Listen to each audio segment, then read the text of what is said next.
brought my kids to the park, so I decided that I just want to hop on here and just talk about real estate. So everybody knows, of course, I'm an educator, and I've been in the education game for quite some time. About 3 or 4 years ago, I decided to start doing real estate as a part-time agent in order to, support people that I knew needed to buy homes. And like I said, I've been doing that for about 4 years now. I've been able to serve quite a few clients. Last year, I had a phenomenal year in real estate, a year I never thought I'd have as a part-time agent who is a full-time school administrator. This market has changed. It has changed drastically.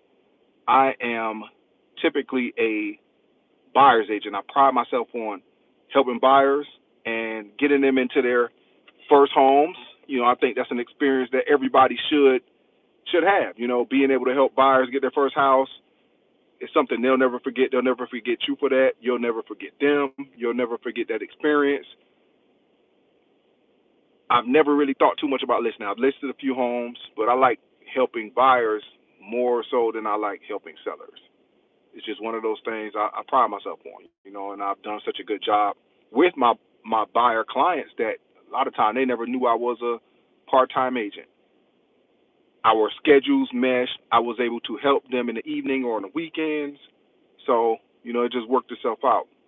Yesterday I came home and I saw a post on Facebook from a former client of mine. She's actually someone who, around a pandemic time, about 2 years ago, was helping her, and I actually got her under contract 4 times. The first time it was a home she really liked. For whatever reason, she ended up terminating that contract. Then we found another home that she liked. We went under contract for that, but it needed too much work on it, and you would have needed quite a bit of cash in order to make that deal happen.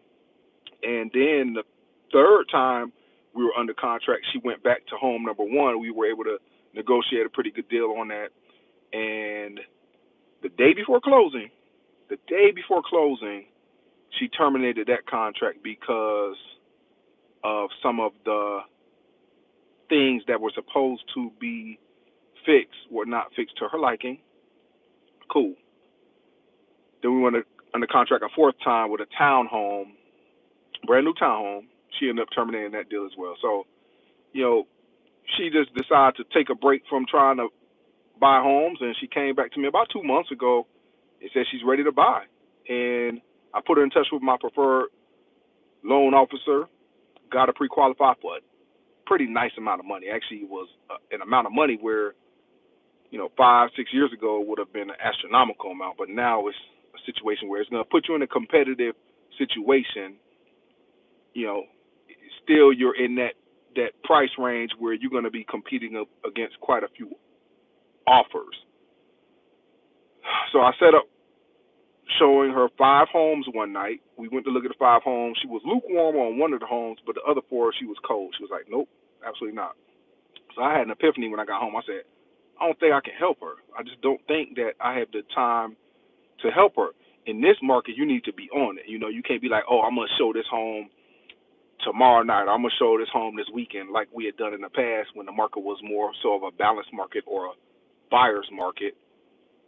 So I talked to her. I told her that. I said, hey, this is what I'm thinking. You probably deserve somebody else. And from the reaction I got from her, she agreed pretty much. And we agreed to, mutually part ways. But that doesn't mean I wasn't a little salty when I logged in and saw that she actually had closed with another agent. There's somebody I had probably shown 30 or 40 homes total, and just the fact that we weren't able to get it done, particularly after 4 contracts. But then she was able to get it done with somebody else. Of course, that was a little disheartening. I'm happy for her.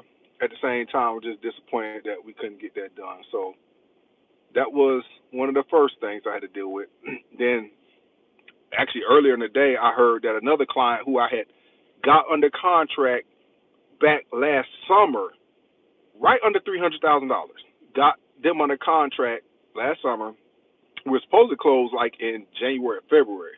Had we closed around that time, things would have been cool. But the build has taken so long, the rates have skyrocketed.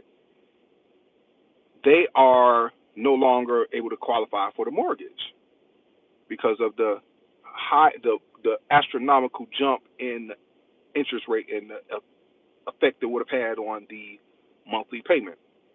So I was like, wow, can I even buy the house myself and rent it out to my clients and sell it to them later whenever they're able to qualify? And then I thought, well, no, I probably can't even do that because, if we went under the contract at 300,000, that house is probably worth 400,000 now because it's been since the summer. So I can't even do that. And they wouldn't want to sell it to me at that price anyway because they can easily list it now for 375 or 400,000 from the 300 that we were under contract for. So why would they just give it to me for the same thing my client got it for? So that wouldn't make any sense. So that's $10,000 or whatever that you're waiting on as an agent to hit your account. You're waiting to close and use that money for whatever reason. Obviously you don't. Now some agents spend their money before they get it.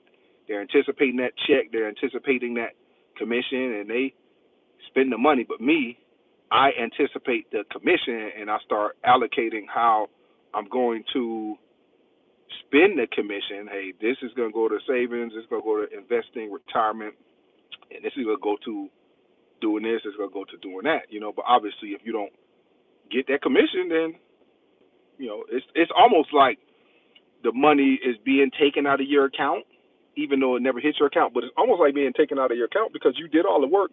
You're getting reimbursed for work that you had previously done months ago. So it is just one of those situations where I was highly discouraged yesterday. And I said, you know what? At this time, in this market, I don't think there's a place necessarily for part-time buyer's agents. It's just not a place for part-time buyer's agents. And I'm coming up on my contract renewal, I believe in June or July. So it's going to be difficult for me to decide to actually, renew my license as active. What I'll probably end up doing is doing an inactive status and then probably hopping back in once the market is balanced a little bit. Because right now it's just a ridiculous market. You have a client who you want to show a home and you can't necessarily show them the home at a particular time. They need you to be able to show a house immediately. You can't wait. So I just don't think it's the market for part-time buyer's agents. It's just not. Now, if you were a listing agent, it's probably a little different, because you're doing all the work up front. You list your house. You sit back and wait for the offers. You set up a time to go over those offers with your client. As a buyer's agent, you can't do that. You don't have the liberty to just,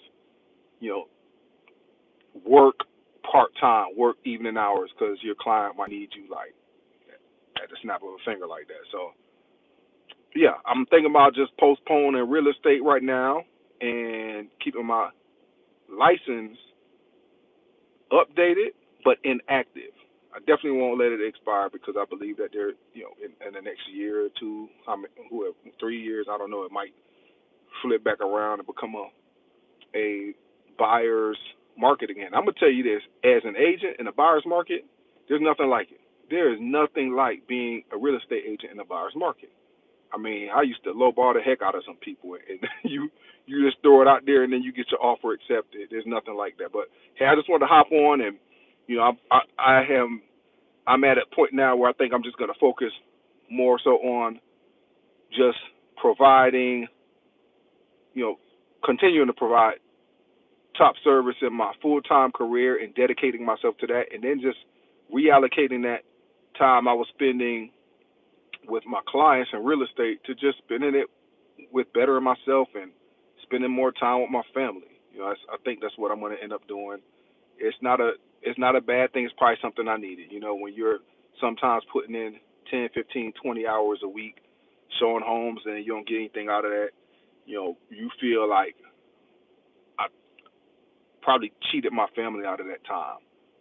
Imagine showing somebody 30 or 40 homes and then getting them under contract 4 times and never being able to seal the deal. Like, that's tough. That's a tough one. That's time you could have been spent doing something else, So, But I just want to hop on real quick and just update you all. Got a lot going on, closing out the school year, and I'm going to be focusing on family, health, and wealth. So appreciate you all for rocking with me. If you checked out this live, I appreciate it. If you check it out later, sounds good. But hey, y'all have a good one. Be careful out there, and I appreciate you all.